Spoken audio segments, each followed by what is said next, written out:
Abonnez-vous sur Hamalma TV ngir jëmmal kàddu mag ñi.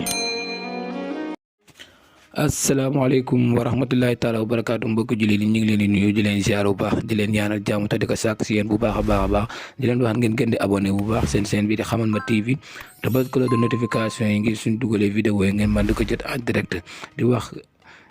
di 19 ou 25 avril 2024 waaye di 10 ou 16 sawal 1445 ñu ngi salaatu 5h37 minutes suba si ñu ngi koy julli 5h52 minutes tisbaar ñu ngi koy julli 14h15 minutes takkusaan ñu ngi koy julli 17h pile tibis ñu ngi koy julli 19h32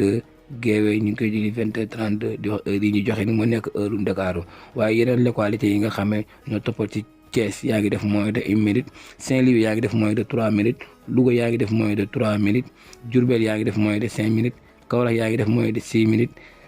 Fatick yaa ngi def moins de 6 minutes Ziguinchor yaa ngi def moins de 7 minutes Kolda yaa ngi def moins de 12 minutes Matam yaa ngi def moins de 15 minutes Tamba yaa ngi def moins de 15 minutes mooy yooyu nga dégg ci yeneen localités yi mooy mu ngi concerné di waxtu yi nga xam ne mooy waxtu fajar ak suba si waaye timis ak geewee di leen wax gars yi ngeen gën di topp bu baax seen chaîne bi di Hamalma TV te bës cloche de notification yi ngir suñ dugalee yeneen vidéo yi ngeen mën di ko jot en direct jërë ngeen jëf.